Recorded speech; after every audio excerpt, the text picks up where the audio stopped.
attention, strikers! Sony here! We've got a lot to cover today, so let's jump right in. There's a brand new, event going on right now. All us Clarion Corp test subjects will be filtered through 3 categories to help Rasmus with his tests. His lauded co-worker and director of special projects now will be leading these experiments and offering us 1 of 3 temporary powers. Maybe you've practiced the 4X's faithfully just for a chance at superhuman strength. Or you went exploring in Obscura hoping to be bestowed some magic powers. I also hear that there are those who are fortunate enough to have more than 1 brain cell and are capable of enhancing their abilities through technology. Each of you will be observed daily by now. The trial will last 11 days, and each day is an opportunity to bring success to your team.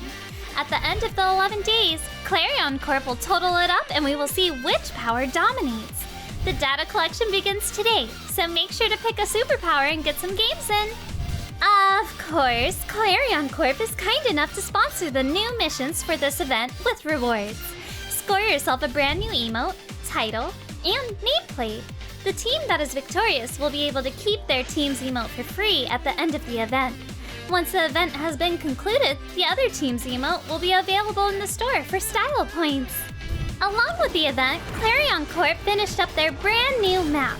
The Clarion Test Chamber is an indoor arena with 5 different variants, similar to a stadium for pocket monsters. Before each round, the arena morphs into a new variant, changing its terrain and incorporating a new mechanic based on the powers of other strikers. Use invisibility vents to surprise your opponent on Project Xeno. Knock enemies into the crippling auras of Project Obscura. Trigger the cosmic power of Atlas on Project Expanse. Use high-speed bumpers to send the core and enemies flying on Project Base Drop. And last but not least, fight with your team to secure a massive size buff on Project Maelstrom. Oni Village will be rotated out to make room for Clarion Test Chamber. New UI changes have finally made their way to custom lobbies, as well as some features you've all been waiting for. Some features you can expect to find will be hosting a private lobby, room owner tools such as mode selection, map selection, and server selection. You can also arrange teams with a simple drag and drop system, as well as adjust the amount of players in each match. Everyone has the ability to vote to surrender during the Awakening draft, but now hosts will also have the ability to forfeit or cancel at any time. When you get a chance, take a quick peek at the customs menu. We hope you all enjoy. We've added a new tactical callout. Look out for Use Energy Burst. We also got 2 new skins to add to the mix. Rasmus lovers can finally rejoice. He's got a new fit. Oh, and Zentaro too. Looking a little cyberpunk over there, dude. Now that we've got all that out of the way, let's move on to our beloved strikers. You've all recently been introduced to Clarion Corp's Director of Special Projects. Say hello to Now. She's a calculating businesswoman who uses drones to support her allies and create zones of power on the field. While her offensive capabilities are limited, this supportive striker offers players a high skill ceiling and a suite of utility and core control tools.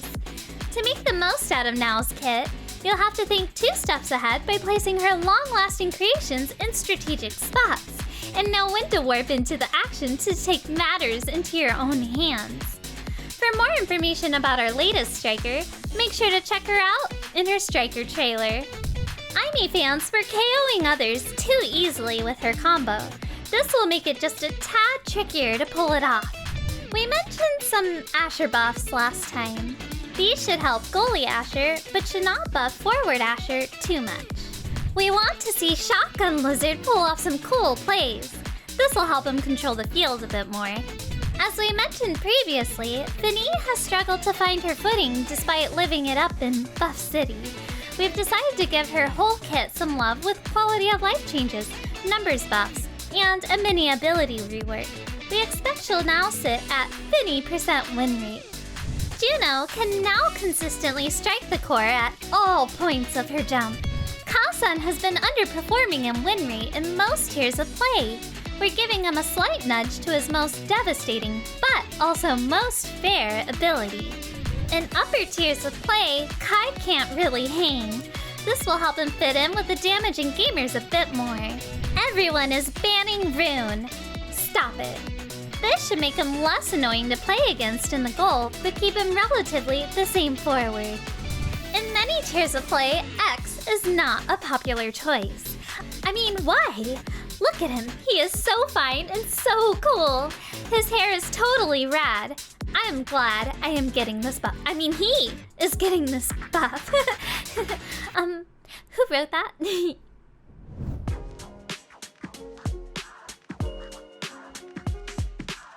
Now, onto our Gear and Awakening changes. We've got a couple new awakenings for you this time around.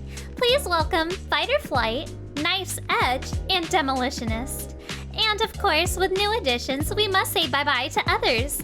Farewell Catalyst, Fire Up, and Rapid Fire. The era of Hotshot is coming to an end. Cores in general have been flying so fast that we need to slow it down. Just a little. As with Hotshot, we want to slow down cores a bit with 1-2 punch as well. Overshadowed by the other schmoovement picks, Pummelers wasn't giving players what they needed.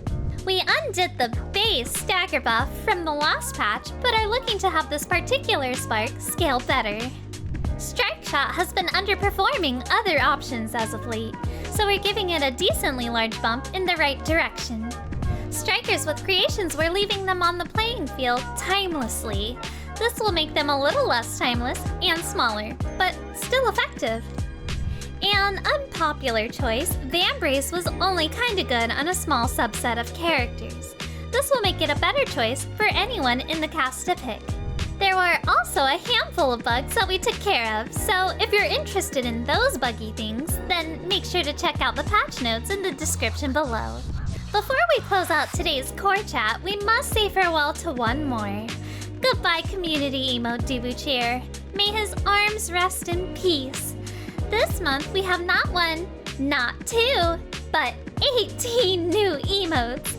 The Omega Tankers community Discord server was responsible for tankifying all our adorable strikers, and they will be joining General Aimee on the field for this month. Please enjoy. You can find the credits for these emotes in the description below as well. Alright, test subjects, that's all I got for today, which was quite a lot. Let's see what you're made of. I'll see you in the test chambers.